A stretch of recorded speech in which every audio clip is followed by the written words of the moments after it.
visiter une exposition des bijoux marocains. Seulement, pour comprendre les arts traditionnels marocains, nous devons remonter très loin dans le passé pour comprendre l'état actuel des choses. Les plus anciens bijoux qu'on a trouvés au Maroc datent de 82 000 ans. 82 000 ans. Dans une grotte appelée la grotte des pigeons. Cette grotte des pigeons, elle est là, elle se trouve dans la région d'Oujda, à Tafourat. Tafourat qui n'est pas loin de Berkane, et Berkane n'est pas loin de Saïdia. Alors c'est une parure, ce sont là les éléments qu'on a trouvés, des éléments, c'est des coquillages qui étaient tout simplement percés, et c'était un bijou. À ce moment-là, c'était un bijou, et apparemment, il semble que c'est le plus ancien bijou au monde. Par la suite, on a découvert des bracelets de bronze qui datent de 3200 ans. C'était des bracelets des Phéniciens, Phéniciens. Après le Phéniciens, il y a eu des bijoux romains qui datent de 2200 ans. Donc nous avons 82 000 ans, 3200 ans et 2200 ans. Voici quelques-uns de ces bijoux romains que nous avons là. Nous avons les fameux bracelets de bronze que vous voyez là. Nous avons, tout ça c'est des bracelets. Nous avons des colliers en pierre semi-précieuse. Et nous avons aussi des bagues. Et nous avons un objet assez curieux, c'est la fibule. La fibule, c'est l'ancêtre, pratiquement, de l'épingle. C'est l'ancêtre de l'épingle. À quoi ça sert cette fibule? On a vu lors de l'exposition des costumes marocains que la femme berbère portait un tamizat, et c'était un drap dans lequel elle se drapait. Pour le maintenir en place, elle faisait un nœud. C'était pas pratique. Et par la suite, ils ont pensé à faire tout simplement des fibules.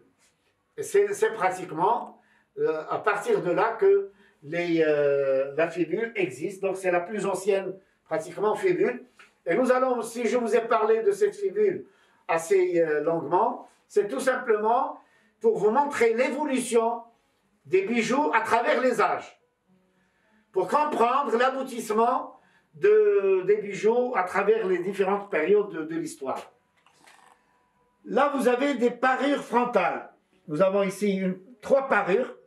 Une parure qui est sur une bande tout simplement de cuir. Une bande de cuir sur laquelle on a cousu des plaques en argent. Et là, c'est un bandeau noir sur lequel on a collé également des plaques en argent.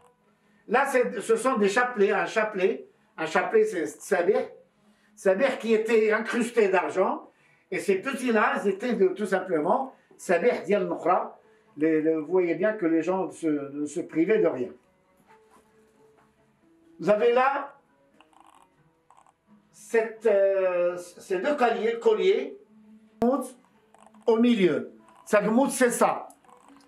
Sagmout, c'est une pièce, alors c'était cloisonné ou émaillé. On disait il était cloisonné ou émaillé.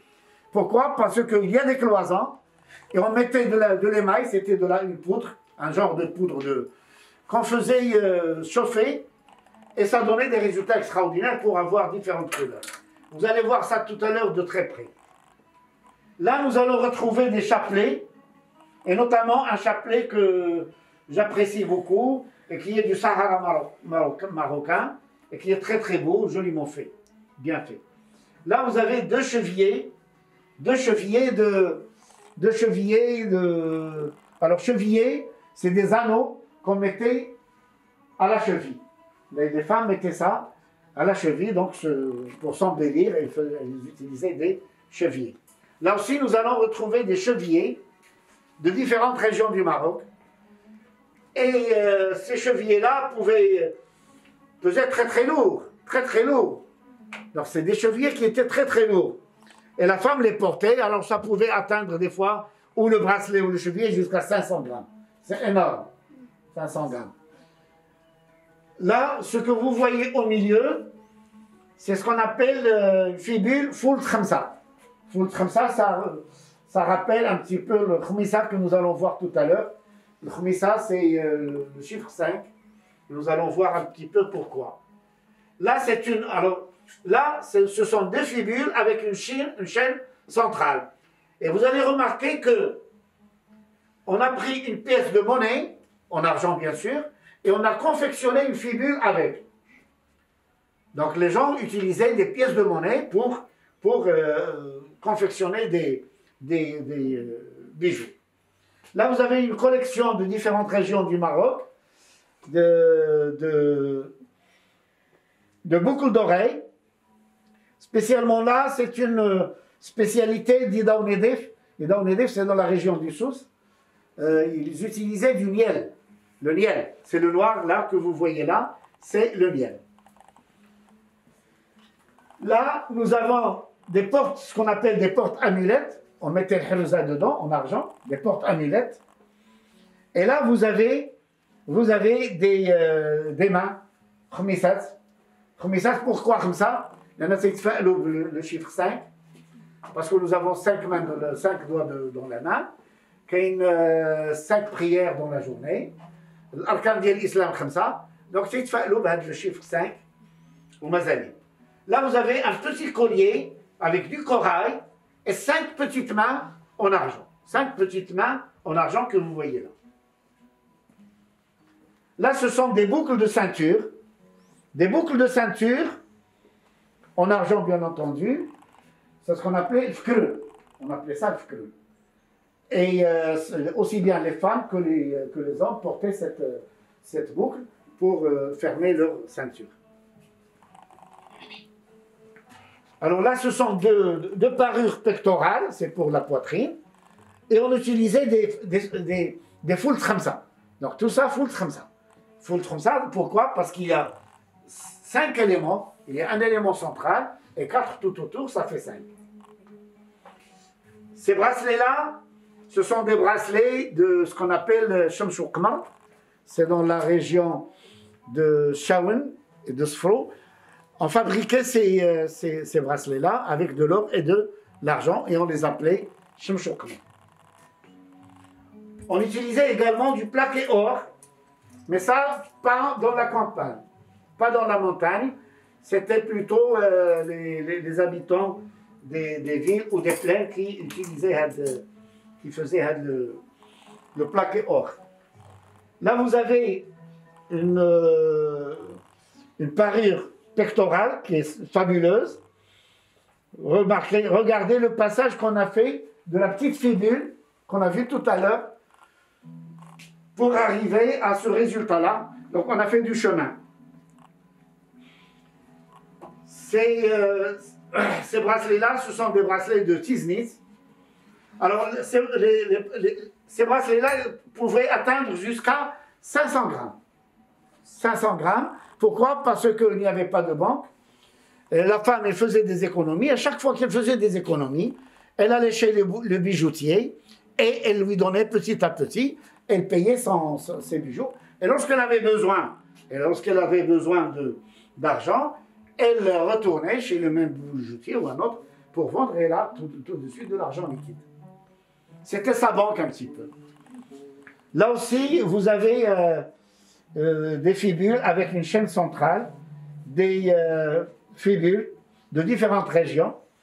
Là, c'est une fibule, ce qu'on appelle la fibule Tsaouka.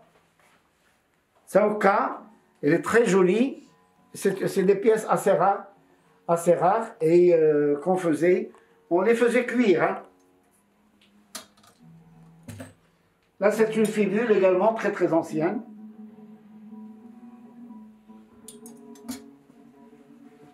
nous arrivons à une autre collection de fibules. Vous voyez bien que les fibules diffèrent d'une région à une autre. Et c'est tout simplement, c'est juste très beau et très joli. Les traditions vives se transmettent semblables à elles-mêmes. La multiplicité des bijoux s'accompagne d'une répartition originelle dans des cadres géographiques qui correspondent à la diversité des groupes humains. Le bijou le plus caractéristique dans un pays où les femmes ont de tout emporté des étoffes drapées et la fibule.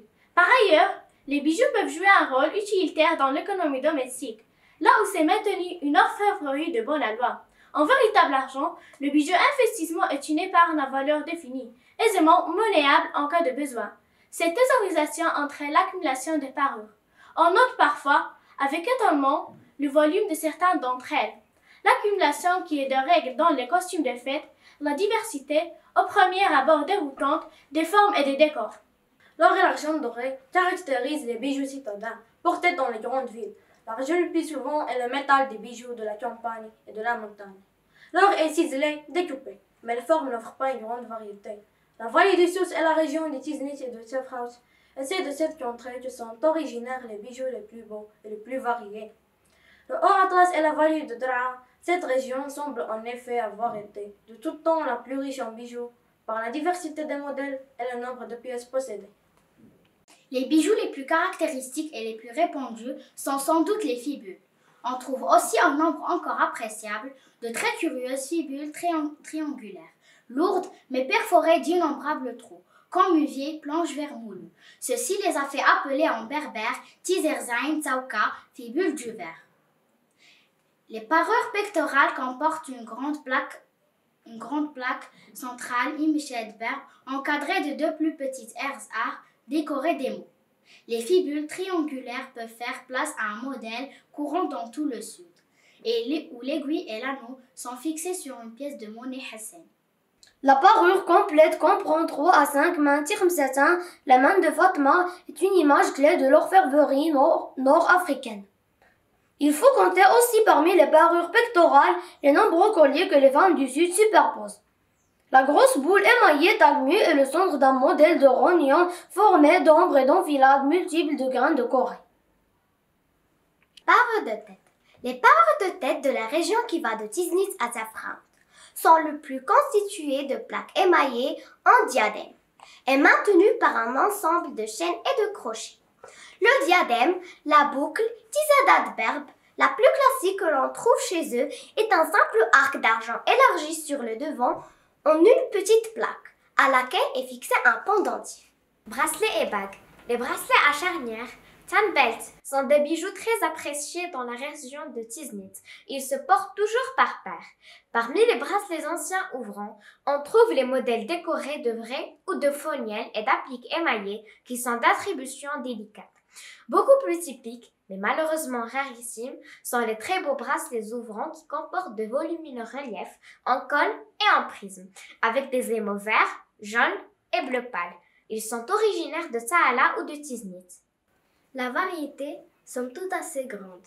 Des parures qui ornent les coiffes, les foulards de tête et les nattes s'opposent nettement à l'indigence des cibles de boucles d'oreilles.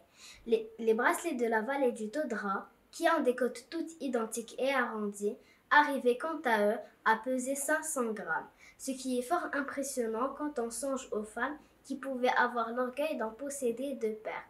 Les bagues de la région sont également moulées. Dans certaines régions assez étroitement localisées, le rapprochement des divers types de parures a pour effet de rendre plus apparentes des caractéristiques locales peu marquées, que des objets présentés isolément ne permettaient pas de mettre en évidence. Des plaques ciselées destinées à être cousues sur des bandeaux se rencontrent dans le Haut-Atlas, proche de Marrakech, à Mizmiz ou Rika. Appelée généralement Khamsa, littéralement 5, par allusion au nombre de doigts, elle possède en elle-même un pouvoir, à savoir un rôle de protection contre le mauvais œil. Il est important de distinguer la main droite, celle des bénédictions, de la main gauche, celle des malédictions. Pour les musulmans, la main est aussi une représentation de la loi. Pour les juifs, l'intervention divine est représentée par une main qui descend du ciel. La main de Dieu est aussi celle qui a donné à Moïse les tables de la loi. On peut donc constater un phénomène de convergence des cultures et un parallélisme plutôt qu'une influence de l'une sur l'autre. Bijoux étonnants où la technique du miel est d'une rare précision sur des plaques laminées, très fines présentant des cabochons en pâte de verre rouge lit de vin à l'origine grenin.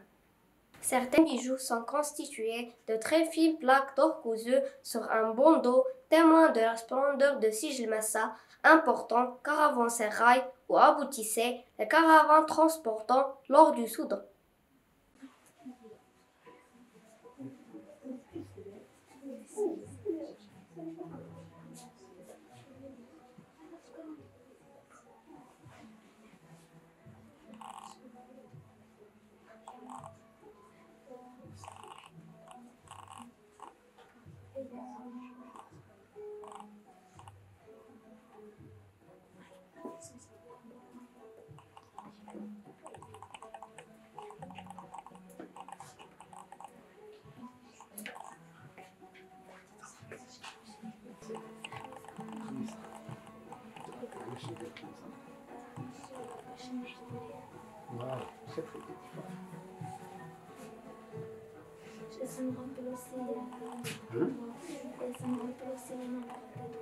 Le droit de la main. Et le nombre de prières. Le nombre de prières, tout simplement. Et l'islam khamsa. Voilà, tout à fait, tout à fait.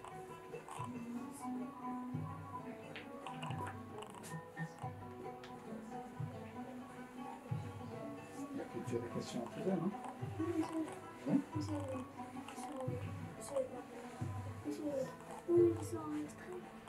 Elles sont? Check.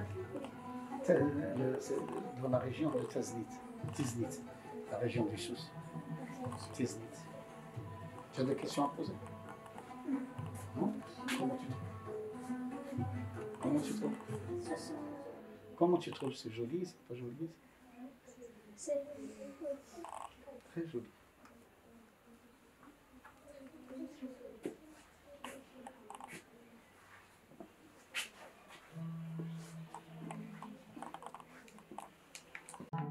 Donc, vous voyez que le patrimoine marocain est un patrimoine qui est très très riche, et diversifié, et que ce patrimoine a évolué à travers les âges. L'objet de cette exposition, c'est tout simplement pour connaître notre patrimoine, le valoriser, et mieux le connaître pour appréhender l'avenir.